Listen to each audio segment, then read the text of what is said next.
Am I the a-hole for making my sister leave my wedding ceremony because her son was acting a fool during the ceremony? I have 4 stories for you guys today. 3 am I the a-hole stories, and 1 special story involving a mother, a daughter, and a dress that is apparently over the boundaries. Check out the channel, consider subscribing, and let's hop right into story number 1. I got married this past Saturday. It was a very small affair with less than 70 people in attendance. I opted for a child-free wedding due to both cost and convenience. I like kids, just not in my wedding. Most people were fine with the child-free aspect. The wedding was announced a year in advance, so most people could find accommodations. The problem is my sister, who is one of our 4 bridesmaids. She has 2 boys, one's 2 and the other's 5. Thursday, she drops that her sitter fell through, and she asked for them to be allowed at the wedding.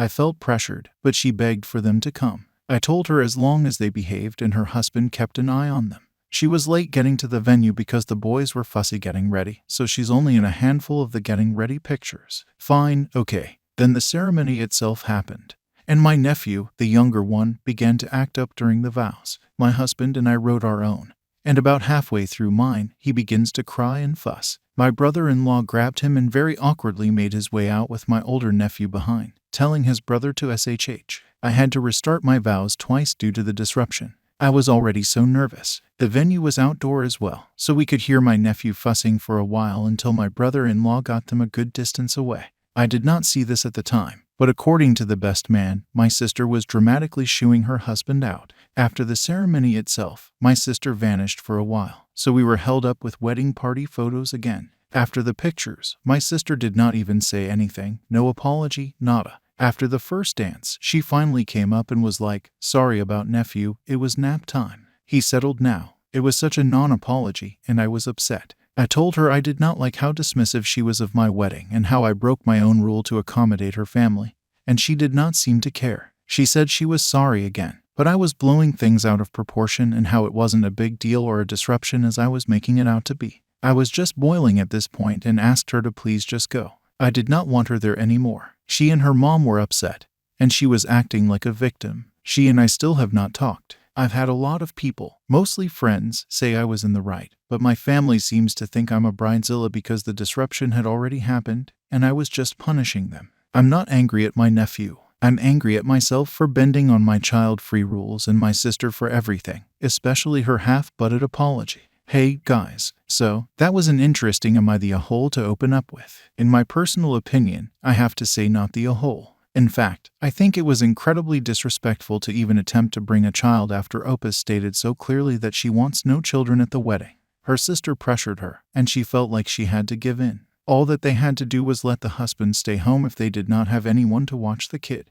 And what exactly happened? You named it. The kid starts acting up just as Opus hoped would not happen. Someone shouldn't have to deal with that on their wedding day. Let me know exactly what you guys make of this story. Have you had any similar situations or stories, maybe at your wedding, you would like to share? Coming up next is another Am I the a-hole story. It involves a mom, a daughter, and a special dress. Let's get right into story 2. Let's hop into story number 2. I, 21 female, have dressed somewhat modestly my whole life. Mom was, until recently, in charge of most of my clothing. I could dress myself, but if mom did not like the colors or the shoes that I chose, she would physically stop me from leaving until I changed. This went on even in high school, and I have more freedom now, but I've kept much of my wardrobe the same. I turned 21 this year and chose to order a $300 dress that's not my usual style. It arrived and looks great, but the neckline is lower than it looks in photos. I tried it on before final judgment, and I love it. I've had an odd relationship with clothes thanks to mom in my larger size. So seeing how this dress fits is a boost to my confidence. Unfortunately, mother hates it. In her words, she can barely stand to look at me. I can't say a single thing positive or negative about the dress without her bringing up the neckline and that I should return the dress. The site I bought it from does come with custom sizing and fabric, so I can't return it. The site does accept alterations, but only for sizing issues, so no neckline change, and only if the fabric's still in stock, which mine's not. I tried to be respectful of her feelings by wearing a cover when I go out, even if we're not going together. But she told me if I felt the need to cover up in public, I shouldn't own it. And then she starts talking about how it's 30 degrees and snowing anyways. After that, I started going out without a cover. She said I was attracting the wrong kind of attention. And she even tried to involve my work by saying my boss would rethink their hiring decision if they saw my clothes. By the way, I went to eat at my work on my day off, and my boss said I look lovely. Well, things reached the peak today when after a day out, I wished the sleeves were longer, and Mom said the neckline should be higher to look more modest. I'd had enough and asked her to stop mentioning the neckline. She said it draws the eyes of perverts, and I'm opening myself to comment on my body, specifically my breasts. I've had the dress for almost 2 months, and the only comments about my boobs I ever heard are from her. And I told her that much. She tried to ignore it, saying she only worries for me. And I told her that if perverts are the people who talk about my boobs and body, then her behavior since I got the dress makes her a pervert, and she should just stop talking about my boobs. She went silent. I took that as my cue to leave, but an hour later I tried to explain my feelings, but she told me not even to try unless I'm ready to apologize. I told her I will not apologize, and she said, "We have nothing to talk about." It's been 3 hours since. I resolved some years ago to not apologize unless I can be genuine, so it won't be happening. But I know my mom often worries about being a good parent and can overcorrect as a result. So, am I the a-hole for calling my mom a pervert and refusing to apologize? Here's a quick edit just to clear up some things, too, plus the dress questions. Why do you see your mom so much or talk to her so much? I still live with my parents, and the global situation has put any moving plans on hold. Why do you feel the need to talk about the dress so much? Many of my comments about my dress are directed at those who want to listen. My mom made it clear she did not like the dress, but that doesn't mean I can't discuss it with other people. More often than not, she'll overhear me and make her comments about it. Why was your mom picking your clothes out for so long? Honestly, I don't know. It was easier to just go along with it. I've had more choices than before since I turned 18. I guess this dress is her last stand, and she's gonna die on this hill. And edit too. Thank you so much for everyone, not only for your thoughts and wisdom, but your stories and compliments. I've had the opportunity to talk with my dad. We went on a lot of replies, and we've decided how we're handling this from now on out. First things first, my dad has promised to be in my corner and back me up against my mom. I'm pretty jazzed about this. He's one of my biggest supporters. Earlier this afternoon, per my dad's request, I tried to have one final talk about her comments that make me feel. It went about as well as I expected. She at first refused to acknowledge that it happened. Then she said I was being sensitive. And finally, she tried to make herself the victim. I won't be discussing my clothes with her any longer. As for dealing with her comments, if it's just me and her, I've taken advice many of you have given, which is to refuse to have the conversation at all. Whenever my dad's around, he likes to talk like a news anchor and repeat her comments back to her. Local woman offers her opinion on the dress of a fellow legal adult, but should she really be talking about it? More at 7. It's been extremely effective in shutting her up. I know that this is likely not to end this, but it's nice to have things begin to get better. So this was such a toxic situation to be in. In this story, the overwhelming majority of the comments from the original thread are saying not the a-hole, stand your ground, and for sure, I would have to agree, not the a-hole. I think the mother was overbearing, controlling, and manipulative. Opus is a grown woman. She can wear whatever she wants, and it's just a collar line. Anyways, let me know what you guys make of this story in the comment section down below. I would love to hear your opinion on this one. Our next story that we're going to look at involves a workplace drama where someone gets fired. If you're enjoying today's stories, show some love for the channel and smash that like button underneath this video. Here comes story number 3. Relevant backstory. I was rear-ended by a semi-truck years back. I'm a paraplegic and have a brain injury and PTSD from the accident. I have off and on done some remote 900+ miles project management for the team I worked with when I got hurt. There are 2 lingering problems. Number 1, I react big when startled. If something loud happens behind me and I'm holding something, I throw it. This is a big improvement over where I used to puke and faint, and it's manageable. I always sit with my back to the wall. And number 2, I cry 5 to 6 times a day, completely at random, for no reason, and I overall cry really easily with minimal cause. It's awful, and I tell everyone about these things immediately and often. Now, am I the a-hole? I have a new colleague, NC. NC came to a conference in town where I live. He wanted to meet for the first time and discuss stuff. Very successful, nearly finished project. We met. I was escorting him to his car. And he said he left something behind in the workspace. Came back quietly and yelled, "Boo," just behind me. I threw my work laptop at the fence, and it smashed. I was panic bawling. NC said something like, "Wow, you're even worse than they said." My neighbor came running, took him away, and I went into the house and calmed down. I called it for a new laptop and got transferred to HR. His version of events was extremely different and included accusations of my weeping being manipulative to cover willful destruction of employer property. Neighbor has a video file with sound, and I sent the file to HR. NC was terminated, no appeal possible, and HR asked if I wanted the file sent to police. Said corporate legal wants to do it. I said, okay. Well, he's been charged with some kind of felony, which DA will not drop or plead down without my consent. Charges alone make him unemployable in his highly specialized area forevermore. Video makes conviction pretty guaranteed. He has written an apology, and I'm not impressed. I watched the video, and he's smirking like Jack Sparrow sneaking up. He looks shocked when the laptop's thrown, and I'd lose it. But the speed and eloquence of his CYA call to HR and the stuff he said to them gives me fury. Also, I have relationship diagnosis of video and etc. to protect me. I am much less vulnerable than I must have seemed. How many times has he pulled something like this and gotten away with it? Am I the a-hole for not telling DA to drop it?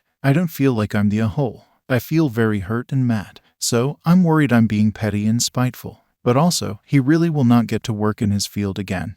And he solely supports his family. Stupid games, stupid prizes. But he does have 7 kids under 16.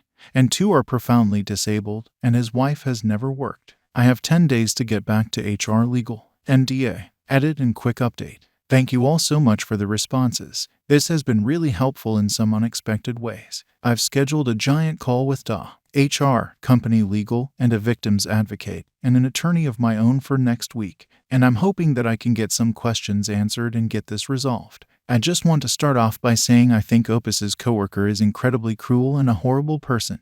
At the same time, am I the a-hole for not telling the DA to drop it? This is such a difficult situation. I understand that this person's actions were reprehensible, but I also understand that he has a family to support, and the consequences of his actions may have severe repercussions for them. I think it's crucial for you to prioritize your own well-being and mental health in this situation.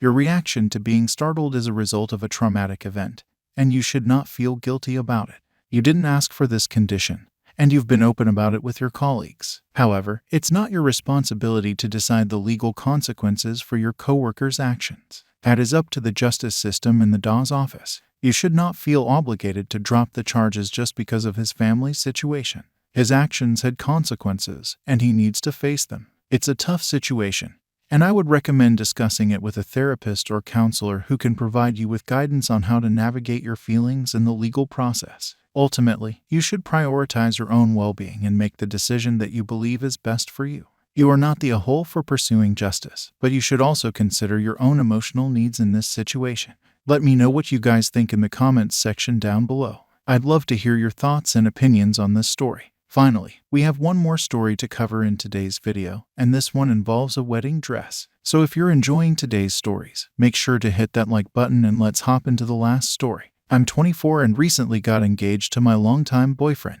We're both excited about our upcoming wedding. We're in the early planning stages, and I've started looking at wedding dresses. My mom is really excited about the wedding and wanted to come dress shopping with me. I agreed, and we set a date to go shopping together. My mom and I have very different tastes when it comes to clothing. She prefers more conservative and traditional styles, while I like something a bit more modern and unique. I made this clear to her before we went shopping, but I still wanted her to be a part of the experience. We went to a few bridal shops, and I tried on several dresses. Most of them weren't quite what I was looking for, but I finally found one that I absolutely love. It was a beautiful, modern, and unique dress that made me feel confident and beautiful. I knew it was the one. However, when I walked out of the dressing room in the dress, my mom's face completely dropped. She didn't say anything at first, but I could tell she didn't like it. When she finally spoke, she told me that the dress was inappropriate and not suitable for a wedding. She said it didn't look like a wedding dress at all and that I should be wearing something more traditional. I was really hurt by her reaction because I loved the dress and felt like it was a perfect representation of my style. I tried to explain this to her, but she was insistent that I should choose something else. She even suggested that I let her pick out a dress for me. I told her that I appreciated her input, but this was my wedding and my dress, and I wanted to wear something that I loved and felt comfortable in. She got upset and said that I was being disrespectful and disregarding her opinion. We left the store without me buying the dress, and now my mom is refusing to help with any wedding planning or be involved in the wedding at all. I feel caught between wanting to please my mom and wanting to stay true to myself and my style. Am I the a-hole for choosing a dress that my mom doesn't like? So, in my personal opinion, you are not the a-hole in this situation. Your wedding day is a significant and personal event, and your wedding dress should reflect your style and make you feel confident and beautiful. While it's great to involve your mom in the process, it's ultimately your decision to make. Your mom's reaction was hurtful and inappropriate. She should be supporting your choices and preferences, rather than trying to impose her own on you. It's essential to have a wedding that feels authentic to you and your partner. If you love the dress and it makes you happy, that's what matters most. Your mom's refusal to help with wedding planning or be involved in the wedding because of this issue seems like an overreaction. It's important to communicate with her and try to find a compromise that allows her to be a part of your special day without compromising your own desires and preferences. Ultimately, this is your wedding, and you should prioritize your happiness and comfort when it comes to choosing your dress and planning the event. Let me know what you guys think in the comments section down below. Have you ever been in a similar situation when it comes to wedding planning or choosing a wedding dress? I'd love to hear your stories and opinions on this one. And that's it for today's video. If you enjoyed these stories, make sure to give it a thumbs up and subscribe to the channel so you never miss out on future videos. If you have your own stories or questions you'd like me to answer, feel free to leave them in the comments section down below. I love reading and responding to all of your comments. Thanks for watching, and I'll see you in the next video.